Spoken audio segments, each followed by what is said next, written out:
everyone, welcome to NCERT Easy Explanation.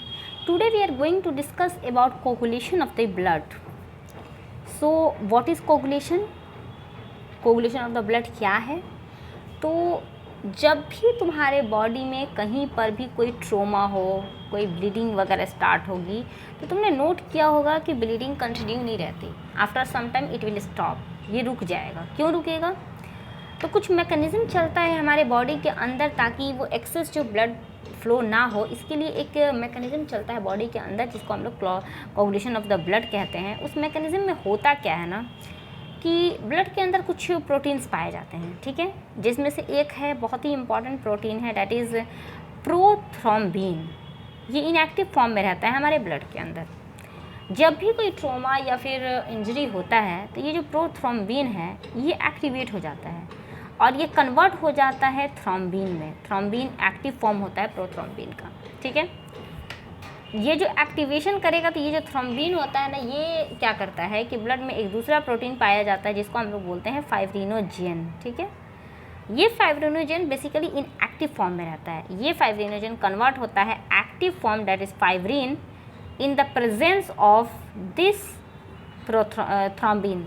क्या होता है कि प्रोथ्रोम्बिन पहले से मौजूद है ब्लड में, प्रोथ्रोम्बिन कन्वर्ट हो गया थ्रोम्बिन में. ये जो थ्रोम्बिन है ये फाइब्रिनोजेन को फाइब्रिन में कन्वर्ट कर दिया, ठीक है. अब क्या होता है कि ये जो फाइब्रिन है ये एक बेसिकली फाइब्रस प्रोटीन है, ठीक है. ये फाइब्रस प्रोटीन जहाँ पे भी ट्रॉमा या इंजरी हुआ रहेगा वहाँ पे जाके एक नेटवर्क बनाएगा और उस नेटवर्क में जितने भी ब्लड सेल्स हैं या फिर जो भी ब्लड के कंपोनेंट्स हैं वो जाके ट्रैप हो जाएंगे और वहाँ से ब्लड का फ्लो उन लोग रोक देंगे और इस तरह से ब्लड कोगुलेशन का जो मैकेनिज्म है वो कंप्लीट हो जाएगा और एक्सेस ब्लड जो हमारे बॉडी से लॉस हो सकता था वो नहीं होगा. तो this is coagulation of the blood. Basic mechanism यही होता है. इसमें कुछ और भी मतलब फैक्टर्स होते हैं जो इन्वॉल्व होते हैं, कोगुलेशन फैक्टर्स, लेकिन आपके लेवल पर उतना नहीं जानना है. तो कैस्केड फैक्टर्स भी एक इम्पॉर्टेंट फैक्टर हैं. इस तरह से बहुत सारे फैक्टर्स हैं जो इन्वॉल्व होते हैं लेकिन करते हैं वो यही काम, ठीक है.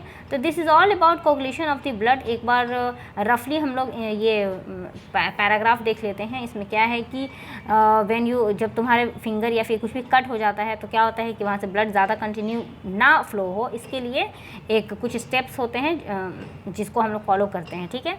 ट्रोमा इंजरी होता है, एक मैकेनिज़्म चलता है, मैकेनिज़्म के बाद ब्लड कोगुलेशन होता है और जब कोगुलेट कर जाएगा तो डार्क रेडिश ब्राउन कलर का एक स्कम यानी कि एक वहाँ पे पॉइंट बन जाता है जिसकी वजह से अब वहाँ से ब्लड क्लॉट नहीं फ्लो नहीं करता है.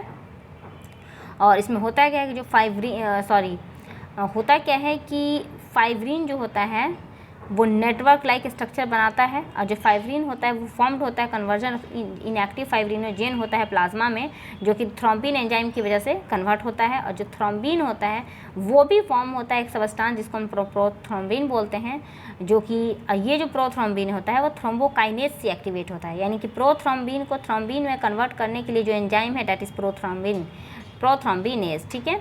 और रिक्वायर और दिस कॉम्प्लेक्स इस form series of link reaction होता है और जिसकी वजह से कोगुलेशन हो जाता है और इस तरह से जो भी हमारा ब्लड एक्स्ट्रा लॉस कर सकता था नहीं करता है. और इन सारी चीज़ में कैल्शियम बहुत इंपॉर्टेंट रोल प्ले करता है.